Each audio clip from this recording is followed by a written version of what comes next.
এবারে hyperbola. Hyperbola তাহলে কিভাবে করে আমরা ডিফাইন করেছিলাম যে দুটো নির্দিষ্ট বিন্দু থেকে আমাদের দূরত্বের পার্থক্যটা সবসময় ফিক্সড থাকবে এবং এই দুটো নির্দিষ্ট বিন্দু থেকে দূরত্বের পার্থক্যটা এই দুটো নির্দিষ্ট বিন্দুর মধ্যবর্তী দূরত্বের চাইতে কম হবে। তাহলে এই যে দুটো নীল রেখা সেগুলোই হচ্ছে হাইপারবোলাকে নির্দেশ করে। আগে বলেছিলাম যে দুটো অংশ, কারণ এটার মধ্যে এইটার কোনোটার এটা কাছের এবং কোনোটার জন্য এটা কাছের। তাহলে এইটার উপর যখন আমি একটা বিন্দু নেব সেটার জন্য এটা হবে তার কাছের ফোকাস এবং এটা হচ্ছে তার দূরের ফোকাস। আবার এটার উপর যখন একটা বিন্দু নেব তখন এটা হবে তার কাছের ফোকাস এবং এটা হবে তার দূরের ফোকাস। তাহলে চলো আমরা তার স্ট্যান্ডার্ড ইকুয়েশনটা কীভাবে ডিরাইভ করবো সেটা একটু দেখি। এবং এই হচ্ছে স্ট্যান্ডার্ড ফর্ম। আর এটা অর্থাৎ দুটো হতে পারে, একটা হতে পারে ফোকাস, তাদের পজিশনটা এক্স অ্যাক্সিসের উপর, আবার এমন হতে পারে ফোকাস, তাদের পজিশনটা হচ্ছে ওয়াই অ্যাক্সিসের উপর। যখন এক্স অ্যাক্সিসের উপরে থাকে তখন এলিপসের মতো করে আমি যদি বলি যে তার, এবং এখানেও স্ট্যান্ডার্ড নোটেশন হচ্ছে যে দুটো ফোকাস তাদের মধ্যবর্তী যে দূরত্ব সেটাকে সি, টু সি বলি আমরা, এবং ভার্টেক্স তাদের মধ্যবর্তী দূরত্ব 2a, এবং তোমার এই দুটো ভার্টেক্স তাদের যে মধ্যবিন্দু সেটা হচ্ছে তোমার সেন্টার দিয়ে যায় এই যে রেখাটা, সেটা হচ্ছে কনজুগেট অ্যাক্সিস।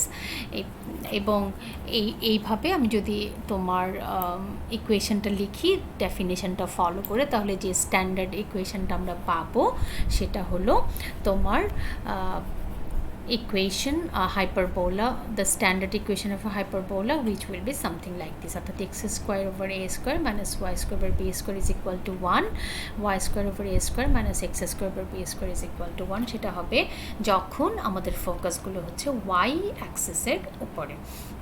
এবার এখানে দেখতে পাচ্ছেন নিশ্চয়ই যেখানে আমি দুটো স্ট্রেট লাইন এঁকেছি, এই দুটো স্ট্রেট লাইন হলো তোমার সেন্টারের মধ্যে, অর্থাৎ এই দুটো স্ট্রেট লাইনের ছেদবিন্দুটা হচ্ছে হাইপারবোলার যে সেন্টার সেটা, এবং এই দুটো স্ট্রেট লাইনের বৈশিষ্ট্যটা হচ্ছে সেন্টার থেকে অনেক দূরে হাইপারবোলার উপর যদি তুমি কোনো একটা বিন্দু নাও তাহলে এই বিন্দু থেকে এই সরল রেখাটার যে ভার্টিক্যাল ডিস্টেন্সটা সেটা আস্তে আস্তে কমতে থাকে, বাট কখনোই কিন্তু এটাকে জাস্ট ছেদ করে যায় না, বাট ডিস্টেন্সটা কমতেই থাকে। এই জন্যে আমরা এই দুটো সরল রেখাকে বলি হচ্ছে হাইপারবোলার অ্যাসিমটট কিংবা অসীম তট, যেটাকে আমরা বলেছি। তাহলে এলিপসের মতো করে আমরা যদি তার স্ট্যান্ডার্ড ইকুয়েশন লেখার চেষ্টা করি, আমরা বলেছিলাম যে ট্র্যাডিশনাল স্টাডিতে আমরা দুটো ডিস্টেন্স বিটুইন দ্য ভার্টিসেস তাকে আমরা 2a দিয়ে লিখি, এবং ফসির মধ্যকার যে দূরত্ব সেটাকে আমরা 2c দিয়ে লিখি। তাই যদি হয় তাহলে b যেটা হচ্ছে তোমার c square minus a square, এবং এখান থেকে আমরা যেটা পাই সেটা হচ্ছে c ইজ ইকুয়াল টু হচ্ছে স্কোয়ার ওভার বি স্কোয়ার। এবার হাইপারবোলার যদি ডেফিনেশনটা আমরা ফলো করি, অর্থাৎ এই হাইপারবোলার উপর যে কোনো বিন্দুর দূরত্বের যে পার্থক্য সেটা তোমার কার সমান, সেটা হবে হচ্ছে 2a। যেমন আমি এখানে যে কোনো একটা বিন্দু নিয়েছি, ধরো এই এর মধ্যে যদি একটা বিন্দু নেই, তাহলে এখানে যদি একটা বিন্দু নিই তাহলে এই বিন্দু থেকে এই ফোকাসটার দূরত্বটাকে আমি মেজার করি, এবং এই বিন্দু থেকে এই ফোকাসটার দূরত্ব মেজার করি, তাহলে সেখানে, এবং আবার সেটা যখন এটার উপর একটা বিন্দু নেই সেখান থেকে এটার দূরত্ব এবং এটার দূরত্ব মেজার করি, এই দূরত্বের যে পার্থক্যগুলো এই বিন্দু থেকে এই বিন্দু এবং এই বিন্দুর দূরত্বের পার্থক্য, এবং এখান থেকে এই বিন্দু এবং এই বিন্দুর দূরত্বের পার্থক্য কিন্তু একই থাকবে। তাহলে ওই বৈশিষ্ট্যটা যদি আমরা বসাই তাহলে আমরা যেখানে পাবো সেটা হবে হচ্ছে এটা। অর্থাৎ আমরা যেটা দেখতে পাই সেটা হচ্ছে যে হাইপারবোলার উপর যে কোনো বিন্দুর ফোকাস থেকে দূরত্বের যে পার্থক্য সেটা হচ্ছে 2a। এবার সেই প্রপার্টিটাকে কাজে লাগিয়ে এবং হাইপারবোলার ডেফিনেশনটাকে কাজে লাগিয়ে আমরা যে তার ইকুয়েশন লেখার চেষ্টা করি, এবং স্ট্যান্ডার্ড পজিশনে, অর্থাৎ তার তার সেন্টারটাকে অরিজিন এবং তার ফোকাস যদি এক্স অ্যাক্সিসের উপরে থাকে এবং তাদের ফোকাসের যে কোঅর্ডিনেট কিংবা স্থানাঙ্ক সেটা যদি সি নট এবং মাইনাস সি নট হয়ে থাকে, তাহলে হাইপারবোলার যে ইকুয়েশন সেটা হবে X square over A square minus Y square বা B square is equal to 1। আবার যদি এমন হয় যে ফোকাসগুলো ওয়াই অ্যাক্সিসের উপরে যদি থেকে থাকে, তাহলে সেই ক্ষেত্রে আমরা যে ইকুয়েশনটা পাবো সেটা হবে Y square over A square minus X square over B square is equal to হচ্ছে 1। এবার সার্কেল কিংবা বৃত্ত, আগেই বলেছিলাম সার্কেল কিংবা বৃত্ত আসলে তোমার ইলিপসের একটা স্পেশাল কেস, অর্থাৎ ইলিপসের দুটো ফোকাস যখন একটা বিন্দুতে চলে আসে তখনই ইলিপসটা তোমার কি হয়ে যায়, তখন সেটা হয়ে যাবে একটা বৃত্ত। এবং স্ট্যান্ডার্ড ইকুয়েশন, এবং তাহলে যেই তখন আর দুটো বিন্দুর পরিবর্তে আমরা একটা বিন্দু থেকে দূরত্বটাকে মেজার করব কিংবা পরিমাপ করব, এবং সেই দূরত্বটা একটা নির্দিষ্ট সংখ্যা, নির্দিষ্ট কনস্ট্যান্ট ধ্রুবকের সমান হবে। যেই নির্দিষ্ট বিন্দুটা থেকে আমরা দূরত্বকে মেজার করি সেটাকে আমরা বলি হচ্ছে সেন্টার অফ দ্যাট সার্কেল কিংবা বৃত্তের কেন্দ্র, এবং দূরত্বটা যত, অর্থাৎ যেই কনস্ট্যান্ট ডিস্টেন্সটা মেনটেন করছে সেটাকে আমরা বলি হচ্ছে ব্যাসার্ধ অফ দ্যাট, অর্থাৎ রেডিয়াস অফ দ্যাট সার্কেল। তাহলে সেখান থেকে আমি যদি একটা স্ট্যান্ডার্ড সার্কেলের ইকুয়েশন লিখি, তাহলে সেটা তোমার কি হবে X minus alpha square plus Y minus beta square is equal to R square.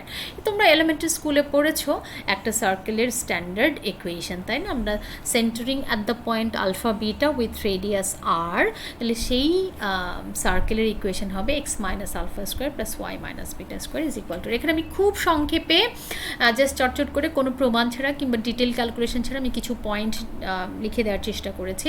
যেমন যদি দুটো বিন্দু, সরি এটা x1 হবে, সরি এটা x minus 1 নয়, my strong apology for that, I am extremely sorry, it will be just x1 অর্থাৎ subscript 1, x1 y1 and x2 y2, এই দুটো বিন্দুকে তুমি যদি ডায়ামিটার বলো, ব্যাস ধরে যদি একটা সার্কেলের ইকুয়েশন লেখার চেষ্টা করো, অর্থাৎ আমি একটা সার্কেলের ইকুয়েশন লিখতে চাই যেই সার্কেলটার ডায়ামিটার কিংবা ব্যাসের যে দুটো বিন্দু তাদের যদি স্থানাঙ্ক x1 y1 এবং x2 y2 হয়, সেক্ষেত্রে সেই সার্কেল কিংবা বৃত্তটার ইকুয়েশন হবে এরকম x minus x1 into x minus x2 plus y minus y1 into y minus y2 is equal to 0। এই ইকুয়েশনটাকে তুমি যদি এক্সপান্ড করো, স্ট্যান্ডার্ড করে লিখো, তাহলে তুমি যেটা পাবা সেটার ফর্মটা হবে এক্স্যাক্টলি এরকম একটা ইকুয়েশন, অর্থাৎ X square plus Y square plus 2gx plus 2fy plus c is equal to 0। তো এটাকে আমরা standard equation of a circle বলি। তাহলে এই স্ট্যান্ডার্ড সার্কেলটার x1 y1 বিন্দুতে আমি যদি একটা ট্যানজেন্ট আঁকি, তোমরা আগেই শিখেছো ট্যানজেন্ট বা স্পর্শক কী, তাহলে সেই ট্যানজেন্টের ইকুয়েশনটা কি হবে x x1 plus y y1 plus g x plus x1 plus fy plus y1 plus c is equal to 0। অর্থাৎ this is the equation of the tangent, স্পর্শক রেখার সমীকরণ, যে স্পর্শকটা x1 y1 বিন্দু দিয়ে যায়। এবার যদি এমন হয় যে এই l x plus m y plus n is equal to 0, এই রেখাটা যদি এই সার্কেলটাকে টাচ করে, তা টাচ করা মানে কি, তখন এই সরল রেখাটা যদি এই সার্কেলটার একটা ট্যানজেন্ট হয়, তাহলে যে স্পর্শবিন্দু তার যে স্থানাঙ্ক সেটা হবে হচ্ছে এরকম। তোমাদের এগুলো মুখস্থ করার কিছু নেই, জাস্ট একটু খেয়াল করো, একটু দেখো যে আমরা একটা বিন্দুতে একটা সার্কেলের উপর কিংবা বৃত্তের উপর যদি একটা স্পর্শক লিখি, তাহলে সেই স্পর্শকের গাণিতিক সমীকরণটা কীরকম হবে, সেই স্পর্শবিন্দুটার স্থানাঙ্ক কী হবে, সেগুলো জাস্ট একটুখানি দেখা। এরপরে স্ট্রেট লাইন, আমি আসলে খুব সময় স্বল্পতার জন্য খুবই সংক্ষেপে বিষয়গুলো বলার চেষ্টা করছি। মজার ব্যাপার হচ্ছে আমি ডেফিনেশন জিওমেট্রিক্যাল ব্যাখ্যা দিয়ে কনিকগুলোকে দেখানোর চেষ্টা করেছি, কিন্তু এই যে কনিক তার স্ট্যান্ডার্ড ইকুয়েশন তোমরা দেখেছো, প্যারাবোলার স্ট্যান্ডার্ড ইকুয়েশন, হাইপারবোলার স্ট্যান্ডার্ড ইকুয়েশন, ইলিপসের স্ট্যান্ডার্ড ইকুয়েশন, সার্কেলের স্ট্যান্ডার্ড ইকুয়েশন, ইভেন একটা স্ট্রেট লাইনের স্ট্যান্ডার্ড ইকুয়েশন। মজার ব্যাপার হচ্ছে এই সবগুলোকে যদি একটা স্ট্যান্ডার্ড, অর্থাৎ ellipse, hyperbola, parabola, straight line, circle, এই সবগুলোই কিন্তু জেনারেলি এই সেকেন্ড ডিগ্রি ইকুয়েশনটা দিয়ে প্রকাশ করা হয় কিংবা প্রকাশ করা যায়। হয়তো একটু কনফিউজিং লাগছে তোমাদের, আমি আবারও ক্ল্যারিফাই করছি। সো এই যে ইকুয়েশনটা a x square plus two h x y plus b y square plus two g x plus two f y plus c is equal to 0, এটাকে আমরা বলি হচ্ছে জেনারেল সেকেন্ড ডিগ্রি ইকুয়েশন। এই general second degree ইকুয়েশনটা কখনো parabola, কখনো hyperbola, কখনো ellipse, কখনো সার্কেল কিংবা কখনো এক জোড়া সরলরেখাকে রিপ্রেজেন্ট করে। অর্থাৎ এই সবগুলোকে একসাথে এই সেকেন্ড ডিগ্রি ইকুয়েশন দিয়ে প্রকাশ করা যায়। তবে হ্যাঁ, তার অবশ্যই একটা শর্ত, যে কোন শর্তে এই জেনারেল সেকেন্ড ডিগ্রি ইকুয়েশনটা একটা এলিপস হবে, কখনো কোনো একটা শর্তে সেটা হাইপারবোলা হবে, কোনো শর্তে সেটা প্যারাবোলা হবে, কোনো শর্তে সেটা সার্কেল হবে, কোনো শর্তে সেটা স্ট্যান্ডার্ড স্ট্রেইট লাইন হবে।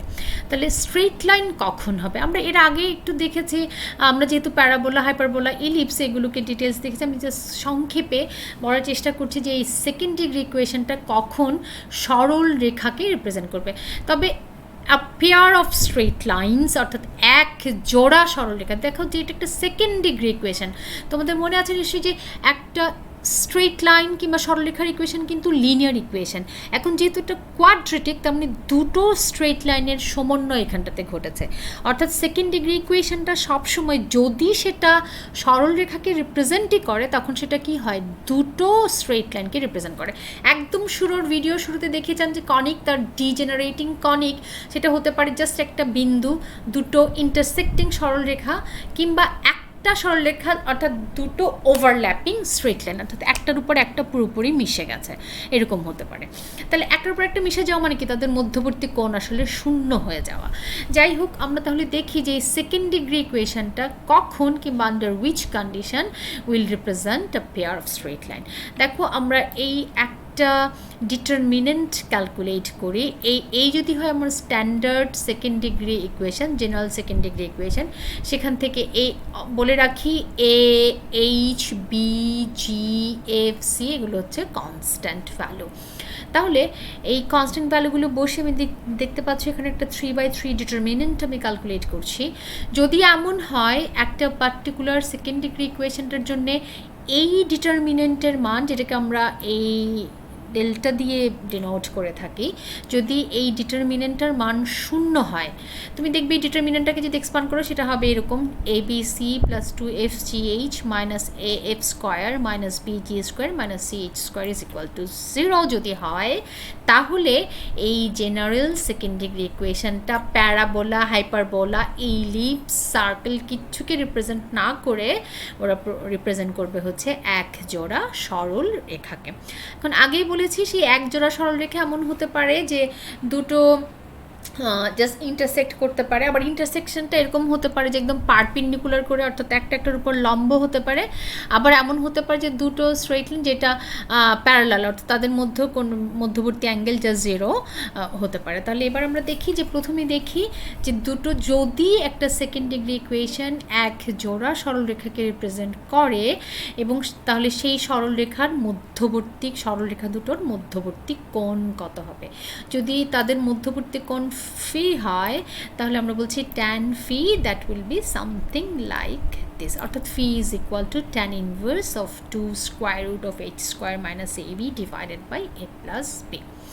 এখন এরা পারপেন্ডিকুলার হবে কখন, যখন ফি এর ভ্যালিউ π/2 হবে। অর্থাৎ এবার 10π/2, তাহলে 10π/2 এর ভ্যালু যদি বসাও, তুমি এখান থেকে কি পাবা, তাহলে প্যারালাল হবে।